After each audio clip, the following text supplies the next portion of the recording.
At last, phone call.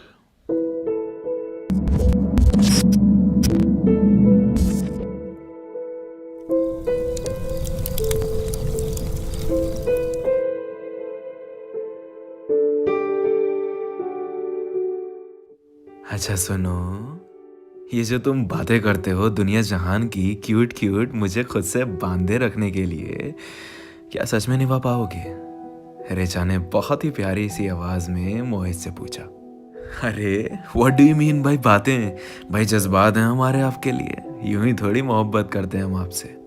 मोहित ने हंसते हुए कहा और इसी तरह बात करते करते दोनों सो गए। वेल रिचा और मोहित बहुत प्यारे कपल हैं। मोहित एक तरफ बहुत जिद्दी है तो दूसरी तरफ रिचा भी बहुत जिद्दी है। दोनों की कई बार जिद इतनी बढ़ जाती है कि लड़ाइयाँ हो जाती हैं। मोहित अपने यारों दोस्तों में ज़्यादा इन्वॉल्व रहता था। उसके कुछ खास यार थे जिनकी बातों को वो कभी टाल नहीं पाता था। और इन यारों में एक यार था समीर। समीर से उसका ऐसा था जैसे जय और वीरू, भाई जैसा रिश्ता था दोनों का। एक दूसरे के बिना उनका चलता ही नहीं था बिल्कुल। दोनों बिल्कुल जान छिड़कते थे एक दूसरे पे। समीर ने जो बोल दिया वो मोहित ना टाल सके, मोहित ने जो बोल दिया उस बात को समीर ना काट सके। बस यूं ही दिन बीतते गए, रातें भी बीतती गई। फिर एक दिन, Richa what's wrong with you? तुम मुझे इतना कंट्रोल नहीं कर सकती यार। तुम्हें पूरा दिन देता हूं ना, तो तुम्हें इससे क्या मतलब है कि मैं रात के 1 बजे घर आऊं या 2 बजे? और मैं समीर के साथ था यार। थोड़ी ज्यादा हो गई थी, बातें भी लंबी चल गई, तो क्या हुआ? मेरा दोस्तों के साथ भी कुछ टाइम होता है, मुझे वो देना होता है। Please don't control me like this, I have my personal life too. Richa की आंखों में आंसू आ गए जब मोहित ने कंट्रोल वाली बात पे उसे सुना दिया, क्योंकि यार वो कुछ गलत नहीं बोल रही थी। रात के 2-2 बजे तक बिना किसी जरूरी काम के तुम बाहर क्यों हो? घर में बैठना चाहिए। लेकिन नहीं, मोहित को जो सही लगता है वो वही करता है। फिर एक दिन रिचा यूं ही यूट्यूब स्क्रॉल कर रही थी तो अचानक उसको एक न्यूज़ वीडियो दिखती है। चाइना में पाया गया कोरोना वायरस। जब उसने रिसर्च करी तो पता चला वहाँ पे काफ़ी लोगों को ये वायरस हो गया है और अभी तक डॉक्टर्स इसका कोई ट्रीटमेंट नहीं निकाल पाए हैं। दूसरे देश में ये खबर देख के रिचा को एक ये तसल्ली रही कि चलो अपने यहाँ ऐसा कुछ नहीं है। उसने उस रात की कन्वर्सेशन में मोहित से ये शेयर किया। कुछ हफ्ते बीते, ये खबर आग की तरह फैल गई सब जगह और अब ये वायरस सिर्फ चाइना नहीं, इटली, अमेरिका, इंडिया और पूरी दुनिया में आ चुका था।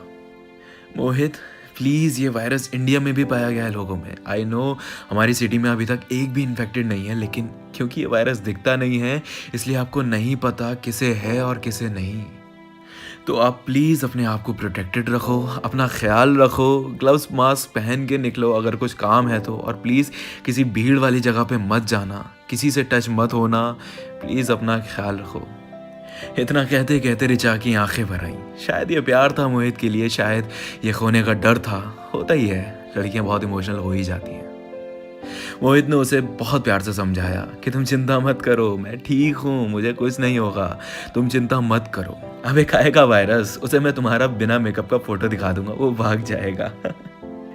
दोनों खूब हंसे। मोहित ने रिचा को छुपाया और कॉल पर ही उसे सुला दिया। कोरोना वायरस का कहर बढ़ता ही जा रहा था। हजारों लोग मर रहे थे हर दिन। शहर लॉकडाउन हो रहे थे। अभी इंडिया में लॉकडाउन की सिचुएशन यहाँ तक नहीं पहुँची थी क्योंकि इंडिया में रेट कम था इन्फेक्टेड लोगों का। फिर एक दिन जब गवर्नमेंट ने क्वारंटीन होने के लिए कहा और सोशल डिस्टेंसिंग के लिए भी, तब रिचा बहुत पैनिक हो गई कि अब तुम घर के बाहर कदम भी नहीं रखोगे। उसने खुद को भी घर में लॉक कर लिया और मोहित को भी बहुत टाइट कर दिया कि घर से बाहर नहीं निकलना। लेकिन नहीं मानता मोहित, क्योंकि इंसान को जिस चीज़ के लिए जितना रोकोगे वो उतना ही मचलता है वो काम करने के लिए। मोहित और समीर रात में अपना बैठे थे एक दिन, तो सैम का एक जानने वाला वहाँ दिखा तो सैम को देख के वो उसके पास आ गया और मोहित से और सैम से हाथ मिलाया। समीर ने पूछा, भाई यहाँ कैसे? इतने में मोहित के पास एक कॉल आई और वो उसको अटेंड करने के लिए साइड में आ गया। वो कॉल घर से थी और मोहित को घर जाना पड़ा। समीर और मोहित बाहर जरूर निकलते थे, लेकिन दोनों घर पहुंच के अच्छे से हैंड वॉश कर लेते थे और सैनिटाइज भी कर लेते थे। मोहित जल्दबाजी में घर आया और डिनर करने अपने रूम में आ गया। वो रात यूं ही बीती। अगले ही दिन जब मोहित उठा सो के तो उसको सर में काफी दर्द महसूस हुआ। उसने दवाई ली लेकिन दवाई का असर भी नहीं हुआ। उसने ये दर्द रिचा से छुपाया क्योंकि उसे पता था बता देता तो बहुत डांट पड़ती। 2-3 दिन तक उसने छुपाया अपना दर्द, लेकिन अब सिर्फ दर्द नहीं, उसको गले में दर्द भी होने लगा था और हल्का हल्का जुकाम भी। जब भी वो ऋचा से बात करते करते खांसता या आवाज़ में बदलाव लगता, ऋचा उससे पूछती तुम्हें क्या हुआ है, तो वो उसको फ्लू बता के डॉक्टर को ना दिखाने की जिद करने लगता। बस फिर क्या, एक दिन हद ही हो गई। ऋचा ने बहुत जिद करके भेजा डॉक्टर को दिखाने, तो टेस्ट में मोहित को कोरोना वायरस पॉजिटिव निकला। इतना देखते ही मोहित के होश उड़ गए, उसके पैरों तले ज़मीन खिसक गई और उसको बस एक ही डर सताने लगा, मौत का। उसने जब ऋचा को बताया तो ऋचा का रो रो के बुरा हाल हो गया और उसने रोते रोते उससे ये पूछा कि तुम घर से बाहर कब निकले, किससे मिले, मेरे मना करने के बाद भी क्यों गए। मोहित ने याद करने की कोशिश करी तो उसे याद आया उस रात समीर का दोस्त आया था, उसने हाथ मिलाया था, कहीं वही तो नहीं। उसने समीर से तुरंत कहा चेकअप कराने को। समीर ने जब कराया तो उसका नेगेटिव निकला। वो हैरान रह गया, हाथ तो दोनों से मिलाया था, इनफैक्ट एक कैसे हुआ। समीर ने जब पूछा तूने घर आके हाथ सैनिटाइज किया था, अच्छे से हैंड वॉश किया था, तो मोहित के पास बस एक ही जवाब था, नहीं, क्योंकि वो जल्दबाजी में सीधा अपने रूम में चला गया था। अब मोहित एक रूम में लॉक था और अपनी ज़िंदगी और मौत से लड़ रहा था। उसकी तबीयत में सुधार ना होते देख हर एक उससे जुड़ा इंसान रो रो के बुरा हाल कर रहा था अपना। वायरस ने बुरी तरह मोहित को जकड़ लिया था, बहुत बुरी तरह। बीच में कई चक्कर भी लगे हॉस्पिटल्स के, डॉक्टर ने उसे आइसोलेशन में रहने को कहा। उस रात मोहित ने ऋचा को कॉल किया और कॉल पे उसके आगे बहुत रोया, बहुत ज़्यादा रोया और रोते रोते उसने बहुत माफ़िया मांगी कि ऋचा काश काश मैंने तुम्हारी बात सुन ली होती, तो आज मैं यूं इस तरह यहाँ अपने soon to be death bed पे लेटा ना होता। ऋचा के भी आंसू नहीं रुक रहे थे, बहुत दर्द था उन दोनों की बातों में। वो कॉल पूरी रात चली। किसे पता था कि वो कॉल मोहित की ज़िंदगी की आखिरी कॉल होगी।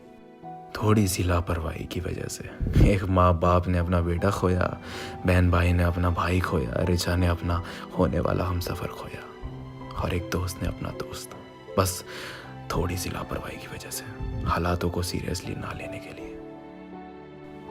अगर आपकी फैमिली में किसी को भी कोरोना वायरस पॉजिटिव पाया गया तो वो आपसे दूर कर दिया जाएगा, एकांत में रख दिया जाएगा।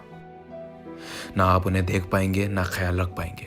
अगर कोई रिकवरी होती है तो वापस भेज दिया जाएगा और अगर नहीं तो कभी दोबारा वापस नहीं देख पाएंगे।